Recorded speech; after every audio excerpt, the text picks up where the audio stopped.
Hello, I'm back. I'm Moody Queen. Ayan, may gusto lang sana ako i-share sa inyo mga kamoody. May napanood ako isang video na hindi ko alam kung pati kayo maiinis. Ayan, damay-damay na to.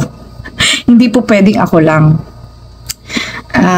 Gusto ko lang din sana malaman kung ano yung possible na masasabi nyo. If ever na kayo yung nasa gantong sitwasyon, ano bang mararamdaman nyo? Ano ba yung mga tips na po pwede nyong ma-share para magawa ng paraan yung mga gantong pangyayari? Ayan, samahin nyo po kung panoorin muli itong video na to. Lalait ko kayo. Karapatan ko to. Karapatan ko to bilang tao. Nanay ako. Buhay yung inaanok sa inyo.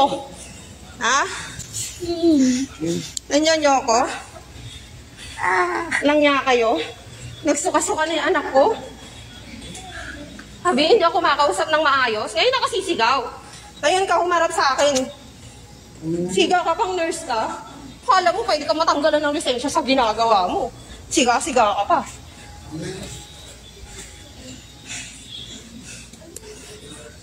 Ngayon, kanina pa kami, 4 na oras, hindi sapat yung paghihintay namin.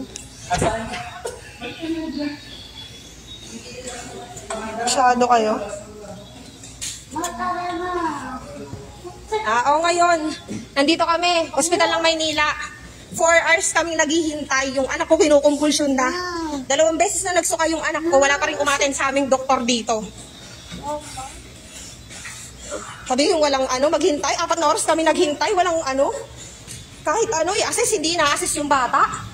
Ay, assess nyo lang pagka mamamatay na. Kaiba tong ospital ng Maynila na to. Kasuhan nyo ako kung kakasuhan nyo ako. Sasagutin ko kayo sa korte. Karapatan ko to. Nanay ako. Tao ako. Itong mga to. Kanina pa kami ng anak ko. Naghintay ako.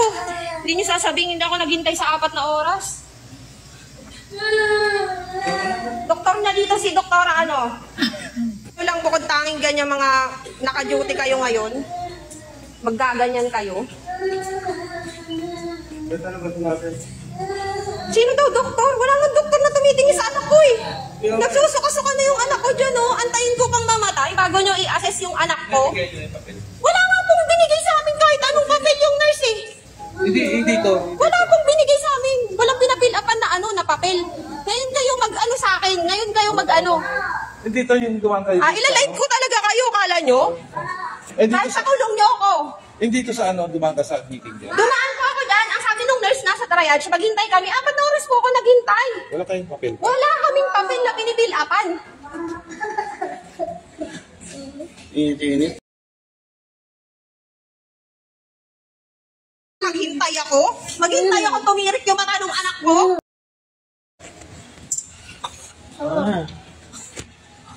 Di ba tayo tapos, babalikan ko kayo lahat. Kung sinong mga naka-duty ngayong ngayong gabi na to. Babalikan ko kayo. Papatulpo ko kayo. Lahat kayo naka-duty. Ina nyo? Nagsuka-suka na yung anak ko dito. Ayan nagsuka-suka yung anak ko dito. Wala kahit sinong umaten, isa sa mga doktor dyan. Hindi ako takot makulong. Pakulong niyo ako. Lahat kayo, patatanggalan ko ng lisensya dyan. Sa inyo, pagagalingin ko lang yung anak ko, babalikan ko kayo. Tatrabahuhin ko kayo.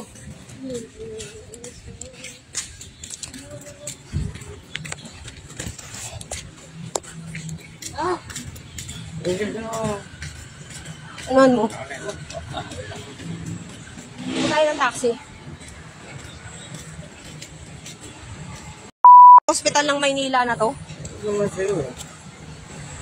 Hayop talaga. 4 na oras ka naghihintay. Dapat tinanong mo, sinudutin ako na yan, nursing na yan. Kilala ko yung pagmumukha niya, kahit mag-off pa siya, kahit mag-leave pa siya. Magpupunta kami sa PGH. Hospital ng Maynila na to, babalikan ko kayo! Gago kayo! Papatulpo ko kayo! Gagawa ko ganyan Alaga! Sa ngayon, wala akong magagawa. Stress ka lang sa mga yan PGH po. Tuta mo ng ano yung anak mo.